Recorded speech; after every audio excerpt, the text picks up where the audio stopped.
देख रहे हैं न्यूज रूम लाइव। मैं हूं शुभे मिश्रा आपके साथ और न्यूज 18 के तमाम दर्शकों को दीपावली की हार्दिक शुभकामनाएं। और जैसा कि इस वक्त बिहार में त्योहार भी हर्षोल्लास के साथ मनाया जा रहा है, लेकिन लोकतंत्र का महापर्व चुनाव भी है और चुनाव से जुड़ी हर एक खबर न्यूज 18 आप तक सबसे पहले पहुंचा रहा है। इसी बीच पप्पू यादव का एक बड़ा बयान आया है। महागठबंधन पर उन्होंने बड़ा बयान देते हुए कहा है कि कांग्रेस को गठबंधन तोड़ देना चाहिए। ये नसीहत उन्होंने दी है। पप्पू यादव ने ये कहा है कि कांग्रेस को अब निर्णय ले लेना चाहिए। इस वक्त की बड़ी खबर आपको बता रहा हूं, कह रहा हूं कि गठबंधन वापस ले लीजिए। पप्पू यादव ने ये बड़ा बयान दे दिया है।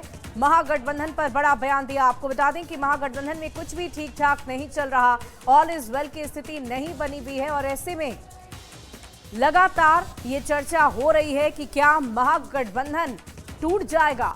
इस तरह की चर्चाएं लगातार चल रही है क्योंकि आप महागठबंधन घटक दल में ऐसा देख सकते हैं कि एक नहीं बल्कि 1 दर्जन से ज्यादा ऐसी सीटें हैं जहां पर पार्टी के भीतर के ही लोगों ने अपने अपने प्रत्याशियों को उतार दिया है, चाहे वो राष्ट्रीय जनता दल से प्रत्याशी बनाए गए हों, वीआईपी से या माले से। ये सभी हैं एक गठबंधन में, लेकिन लड़ाई एक दूसरे के आमने सामने ही कर रहे हैं। अब ऐसे में इसी को लेकर पप्पू यादव ने, जाप सुप्रीमो ने बड़ा बयान देते हुए कह दिया है कि आप इस वक्त गठबंधन को तोड़ लीजिए। कांग्रेस को ये नसीहत उन्होंने दे डाली है और इसी को लेकर सियासी गलियारे में चर्चा काफी हो रही है। तो कांग्रेस को गठबंधन तोड़ने की नसीहत पप्पू यादव की तरफ से दी गई है। उन्होंने टिकट बांटने के तरीकों पर भी सवाल खड़े किए।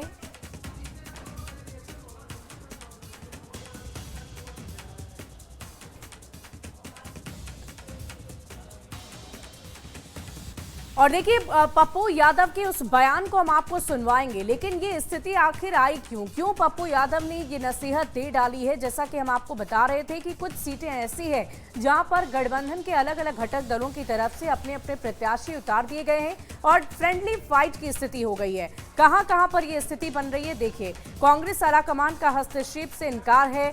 प्रदेश अध्यक्ष राजेश राम कुटुंबा से चुनाव लड़ेंगे। 61 सीटों से कम कांग्रेस को मंजूर नहीं। 61 सीटें मिली तो तेजस्वी के चेहरे पर मुहर लगाएंगे और कांग्रेस आलाकमान का हस्तक्षेप से इनकार। आरजेडी ने बिहार में बातचीत करने की तैयारी रखी थी, लेकिन बातचीत हो नहीं पाई और ये तेजस्वी को सीएम चेहरा घोषित करने की मांग कर रहे हैं राष्ट्रीय जनता दल वाले। 55 सीट से ज्यादा कांग्रेस को देना नहीं चाहते हैं। आरजेडी ने बिहार कांग्रेस से बातचीत तक बंद कर दी है। कुटुंबा में उम्मीदवार उतारने की तैयारी में है राष्ट्रीय जनता दल। तेजस्वी को सीएम चेहरा घोषित करें, ऐसी मांग की जा रही है। तो अब आप ये समझ सकते हैं कि स्थिति जब इतनी संवेदनशील बनी हुई है, बातचीत तक नहीं हो रही है, कम्युनिकेशन तक नहीं हो पा रहा है नेताओं के बीच में, जब ये घटक दल में है उसके बावजूद, तो स्थिति कैसी होगी ये आप समझ सकते हैं। ऑल इज वेल के दावे किए जा रहे हैं, ये कहा जा रहा है कि सब कुछ ठीक हो जाएगा, लेकिन अब सवाल यही है कि आखिर कब तक सब कुछ ठीक होगा। दरअसल अब विधानसभा के चुनाव में ज्यादा वक्त शेष नहीं रह गए। कुछ ही दिनों के बाद विधानसभा के चुनाव होने हैं, नामांकन की प्रक्रिया भी खत्म होने को है। ऐसे में कैसे ये स्थिति सुधरेगी, ये तो आने वाला भविष्य ही बताएगा। मंत्रिमंडल में रंजीत रंजन जी ने बनवाया तो याद ही नहीं है,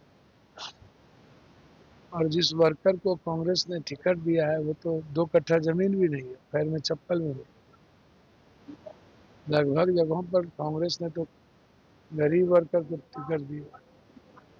आप मनोज विश्वास को देखिए, सुबोध मंडल को देखिए, कौन कोई मतलब है? आप हमको बताओ। हमारे क्षेत्र आप टिकट कटवा रहे हैं, कह रहे हैं आपके कारण अव्यवस्था फैल रही है। ये 12 जगह कैंडिडेट उतार दिया गया डबल। इससे गठबंधन चलती है? हाँ, क्षमता क्यों नहीं है बोलने की? कांग्रेस को निर्णय लेना चाहिए। अभी भी युवा अध्यक्ष के सीट पर किसी बड़े ठेकेदार को दे दिया, ललन जी के सीट पर आरजेडी ने सुबह।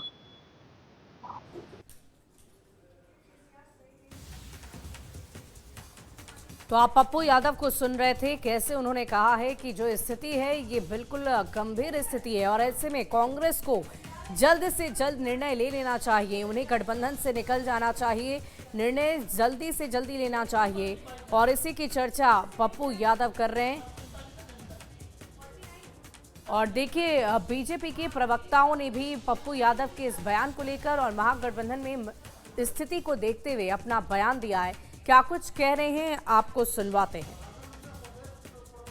चुनावी टिकट को लेकर महागठबंधन में मची मारकाट की गुत्थी अब सुलझने वाली नहीं है। अपनी उपेक्षा से बुरी तरह आहत झारखंड मुक्ति मोर्चा ने तो चेतावनी दे दी है कि झारखंड में राजद से निपटेंगे, अर्थात उनके एकमात्र मंत्री को हटाएंगे। नाम वापसी के आज आखिरी दिन तक महागठबंधन के भीतर हालात अच्छे नहीं है। कई सीटों पर फ्रेंडली फाइट को लेकर उनके घटक दल के उम्मीदवार ही सामने सामने हैं।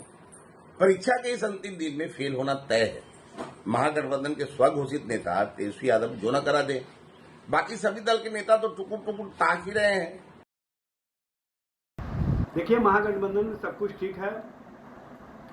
सही समय पर सारे मामले सॉर्ट आउट कर लिए जाएंगे और सब कुछ स्पष्ट रूप से सामने आ जाएगा। बिहार की जनता के हितों के लिए, जनता के सवालों पर, जनता के मुद्दे पर तेजस्वी जी के नेतृत्व में महागठबंधन पूरे विचारों के साथ, पूरे समन्वय के साथ और जनता और जनता के मुद्दे के साथ जनता के बीच जाने का काम कर रही है। माननीय सांसद पप्पू यादव को महागठबंधन के बारे में बयान देने से पहले उनको राहुल गांधी से वार्तालाप करना चाहिए। जिस प्रकार से महागठबंधन में खंड खंड महागठबंधन का स्वरूप दिखाई पड़ रहा है, उसके लिए स्वयं महागठबंधन के नेताओं का जो आपसी क्लेश है वह जिम्मेवार है। अब जब कहीं पूछ नहीं हो रही है तो विचलित माननीय पप्पू यादव जी अपने गठबंधन के बारे में जहर उगलने लगे हैं। पप्पू जी, आप उस वक्त कहाँ थे जब ठगों का सरगना एकजुट हो रहा था? आपको तो न कांग्रेस ने लिफ्ट दिया न राजद ने। वे पेंदी के लोटा की तरह इधर उधर लुढ़कते रहे।